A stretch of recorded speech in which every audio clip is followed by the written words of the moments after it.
สบายดีอีกเทื่อหนึ่งน้องพี่น้องตอนนี้เฮาก็มาอยู่ที่มหอดเมืองอาจสะพรแล้วก็คือเขามาฮอดในตัวเมืองของเพิ่นนะก็คือตอนนี้น่าจะแม่นอยู่แถวตลาดนั่นเองซึ่งอันนี้ก็คือเป็นสุขศาลาหรือว่าเป็นโรงหมอเมืองของเพิ่นตอนนี้ทีมงานเฮาไปเพิ่นพาเขาไปเลาะตลาดเลยเดี๋ยวเฮาสิพาทุกคนมาเบิ่งตลาดอาจสะพรว่าจะมีอาหารยังน่าสนใจนะพี่น้องทางเมืองอาจสะพร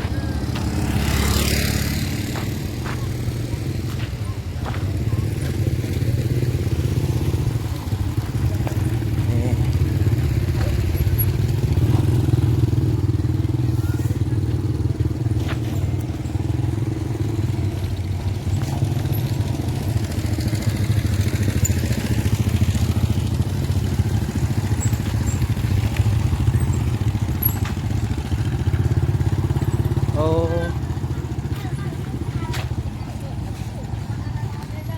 นี่นะพี่น้องตอนนี้เราก็ฮอดตลาดของเพิ่นเลยมาเบิ่งว่าทางในจะเป็นจังได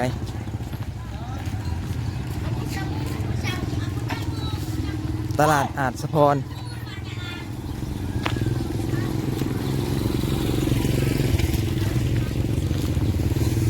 อันดับแรกเฮาสิไปเลาะเบิ่งว่าเพิ่นขายของกินเพราะว่าทางนี้มันค่อนข้างสิมีอาหารป่าหลายกว่าเนาะ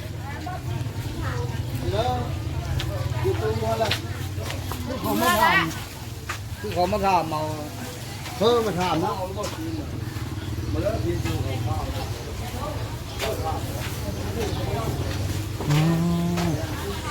มาแล้ว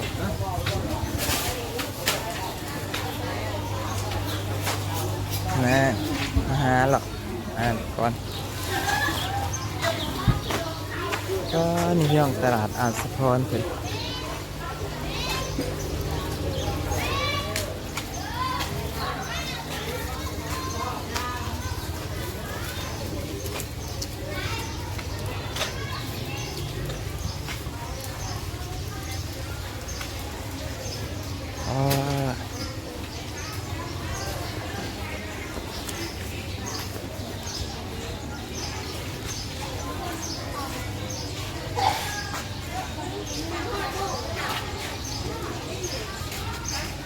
ตอนนี้เราหาทีมงานเราก่อนจากอยู่ไทย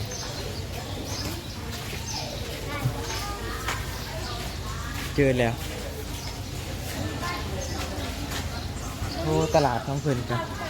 โอเคนะพี่น้องข้างๆใหญ่อยู่ข้างหน้าก็จะเป็นโซนไทยนะเพิ่น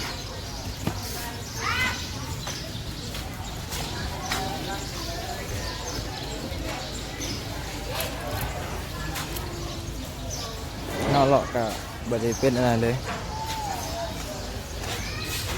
เป็นขายหมังมีสบายดีสวัสดีขายเอาหมังมีงามเนาะนี่แม่นเอาไว้อ้อมได้แล้วแม่ ทั้งออมทั้งเนียน เออ ตัวเนียนก็มีตัวออมก็มี เดี๋ยวมาเลาะเบิ่งตลาดอาจสะพรบ่เคยมาจากเถื่อ จะอยู่บ้านใด พูนอยู่ทางพุทธทางดงเห็น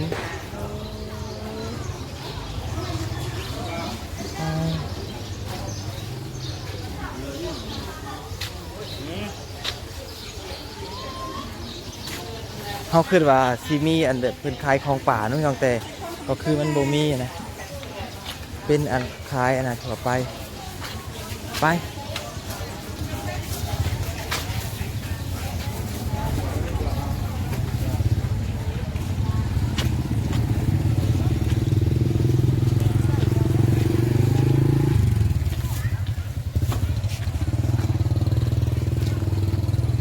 หมดแล้วพี่น้องตลาด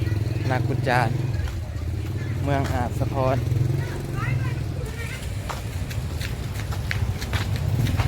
มีอะไรบ่มีข้าวเหล็กหรือบ่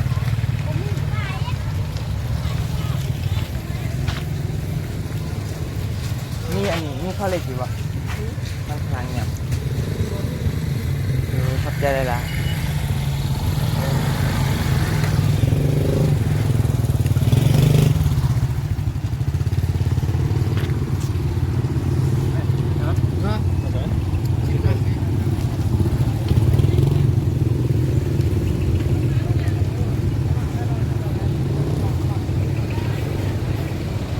คือตอนนี้เขาหาอะไรอยู่เรียกได้อันผลิตมาหยำนั่นแหละแต่เอาไปนี้มาเขาน้ำจะกลับไปอยู่กินนี่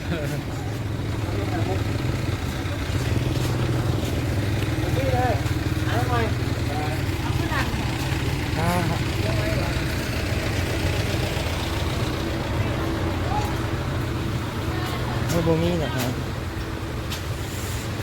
นี่เอาชิมาหาซื้อนะก่อน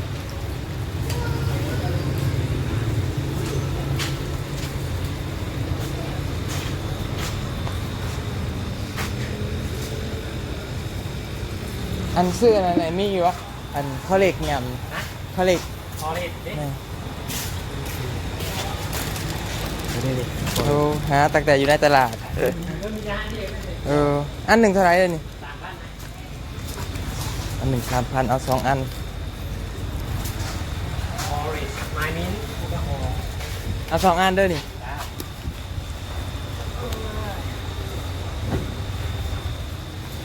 ไปเอาล่ะทุกคนตอนนี้เฮากะได้อันนี้แล้วเขาไปหาอยู่ตลาดเมื่อกี้พวกมีนะเพิ่นว่ามีหันเดียวขายอันหนึ่ง3,000 2 อัน 6,000 อันบ่าวเข้าทางเลยอันได้นี่ไปบ้านอะไรใกล้บ่ มาได้ บ้านพลงาม ประมาณ13 4ละ ที่ชื่อนี่วะ ตรงไปนี้เร็ว โอ้ ที่ไปมีรถไฟบ่ประมาณ โดยขอบใจหลายๆเพราะว่าอยากไปบ้านนั่นแหละ จะไปบุญบ่ แมน มื้อนี้ได้เขาเลย แมนมื้อนี้เริ่มปะ เขาเลยมื้อนี้ แม่ก็ แม่นเลย บ่เห็นมื้อที่2ว่ะมื้อนี้ มันมือที่2แค่นี้แหละ แม่นจะบอก อืม โอ้ยมื้อนี้ เลิกที่บ้าน 3 มื้อว่าบุญ เออ แต่ว่านี่ โดยขอบใจหลายไปก่อนบัดนี้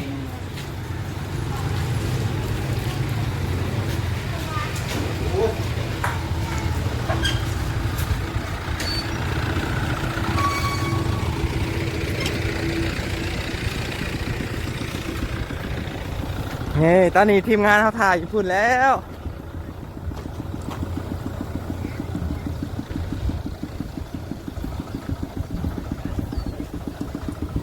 นี่เดี๋ยวอันนี้คือโรงหมอเพิ่นเนาะ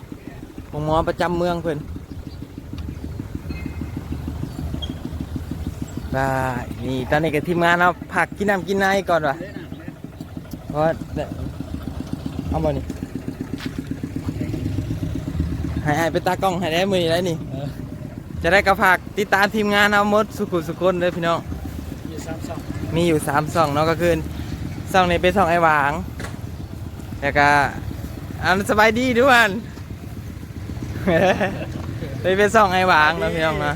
ฝากติดตามด้วยพี่น้องด้วยฝากติดตามต้องวางคุณโหนี่เด้อ นี่สามารถติดตามเพื่อได้เนาะนี่อันนี้ก็ช่องไอ้กอบการ สบายดีพี่น้องเอาส่องน้ำเลือดกอบการชาแนลเนาะ แล้วก็ ส่องใหญ่นะครับเกาะส่องใหญ่ได้มื้อนี้ ว่าเลยช่องใหญ่ว่าทูๆกันไปเลยนี่เนาะพี่น้องอันนี้คือบรรยากาศเมืองอาจสะพรซึ่งเป้าหมายที่เราจะไปก็คือเราจะไปบ้านโพนงามเนาะแต่ว่าเรามาแวะตลาดบึงตลาดก่อนนี่เขาใช้ไอ้ายเป็นจับกล่องให้ก่อนปะนี่ บ่ได้ตำแจ่ววงมานำเนาะกินหมูโคตร ว่าเรื่องที่บางหม่วงมันพี่น้องมาวันนี้เราก็จะได้ขอจบคลิปเนาะพี่น้องจะปิดคลิปเพียงเท่านี้เนาะและฝากพี่น้องติดตามEP ต่อไปเพราะว่า EP ต่อไปคือเราจะไปบ้านโพนงามเนาะซึ่งจะไปบุญนั่นเองแต่ว่าคลิปนี้ขอจบคลิปเนาะเพราะว่ามันยาวแล้ว